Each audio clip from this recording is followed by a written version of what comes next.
Welcome to Yagna investment academy. मैं हूं श्रेनिक भंडारी और आज हम बात करने वाले हैं सीमेंट इंडस्ट्री में जो सदर्न रीजन है वहाँ की अपॉर्चुनिटीज़ और चैलेंजेस के बारे में।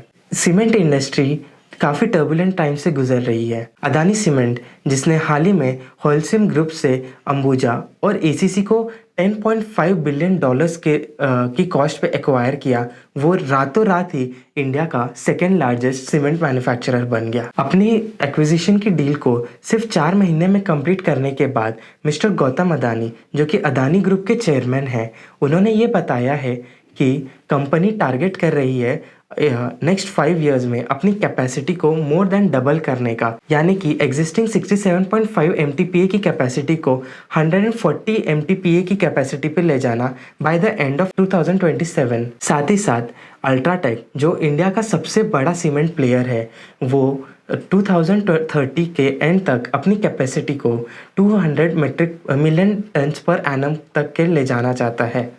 उसके बाद श्री सीमेंट और दालमिया भारत भी काफ़ी ज़्यादा एग्रेसिव है अपने एक्सपांशंस को लेके। श्री सीमेंट टारगेट कर रहा है to reach a capacity of 80 million tonnes per annum by the end of 2030 और दालमिया भारत भी काफ़ी एग्रेसिव है जो नेक्स्ट 1.5 ईयर्स में अपनी कैपेसिटी को 33% से बढ़ाने के प्लान्स उन्होंने ऑलरेडी अनाउंस कर चुके हैं। And in the long term company और भी ज़्यादा एक्सपांशंस करने वाली है। ऐसे टाइम में एक ग्रीनफील्ड और ब्राउनफील्ड, ये दोनों अपॉर्चुनिटीज़ है इन सीमेंट कंपनीज़ के लिए to expand their manufacturing base. तो ग्रीनफील्ड एक्सपांशन यानी कि कंपनी शुरुआत से ही एक नया प्रोजेक्ट सेटअप करेगी, यानी सबसे पहले लैंड लो, उसके ऊपर मैन्युफैक्चरिंग सेट करो एंड फिर सारे अप्रूवल्स वगैरह के बाद जब कंपनी फाइनली एक लॉन्ग जेस्टेशन पीरियड के बाद यहाँ पे अपनी मैन्युफैक्चरिंग स्टार्ट कर सकती है।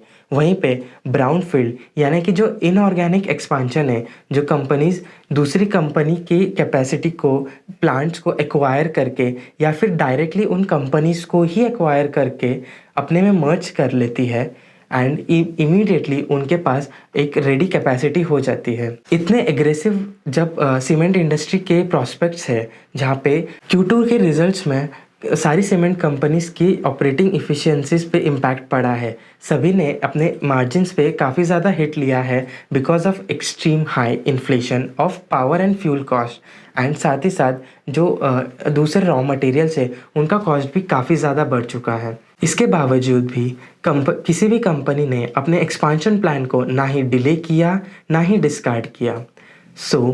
ऐसे टाइम में एक इनऑर्गेनिक एक्सपांशन एक इनएविटेबल चीज़ हो जाती है और अदानी ग्रुप और अल्ट्राटेक ग्रुप ने तो काफ़ी एविडेंट कर दिया है कि वो इनऑर्गेनिक रूट्स को भी एक्सप्लोर कर रहे हैं। श्री सीमेंट और दालमिया भारत भी सेम फिलॉसफी पे काम कर रहे हैं। ऐसे सिचुएशन में इंडिया की जो सीमेंट इंडस्ट्री है वहाँ पे सबसे ज़्यादा अगर अपॉर्चुनिटीज़ दिख रही है तो वो है साउथ इंडिया में।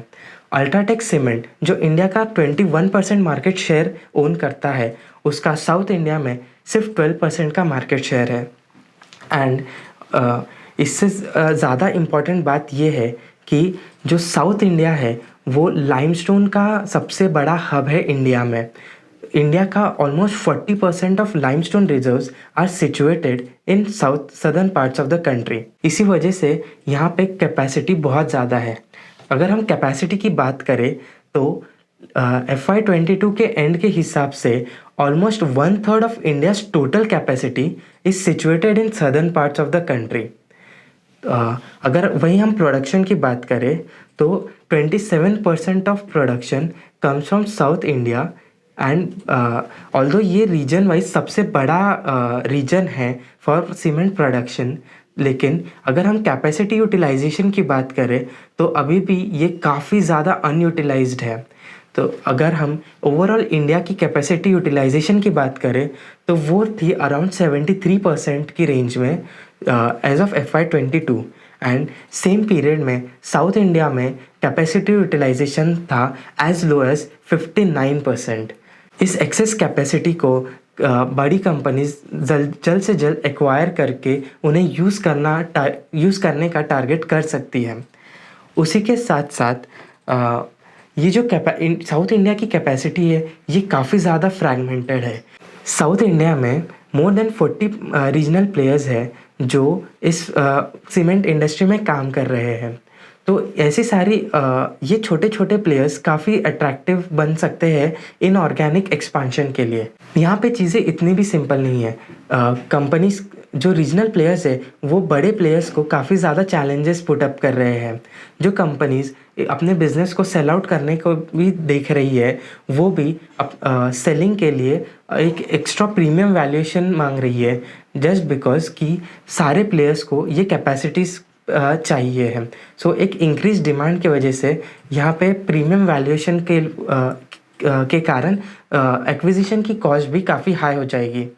साथ ही साथ जो कंपनीज़ अपने बिजनेसेस को कंटिन्यू करके इस मार्केट में एक कंपटीशन क्रिएट करे रहना चाहती है तो वो कंपनीज़ अभी अपनी इफ़िशियंसीज़ पे काम कर रही है, so to bring down their cost and thereby improve their margins.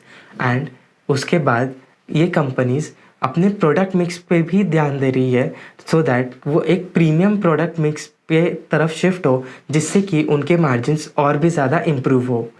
उसी के साथ साथ कंपनीज़ अपनी बैलेंस शीट स्ट्रेंथ पे भी फोकस कर रही है, जहाँ पे कुछ कंपनीज़ ने थोड़े एसेट्स बेचकर अपनी जो बुक पे मेजर डेट्स है उन सबको क्लियर करना स्टार्ट कर दिया है। सो सदर्न इंडिया में आगे जाके सीमेंट इंडस्ट्री कैसे फॉर्म करेगी ये तो वक्त ही बताएगा, लेकिन ऐसे ही मोर इन्फॉर्मेटिव वीडियोस के लिए आप बने रहिए यदना इन्वेस्टमेंट एकेडमी के साथ।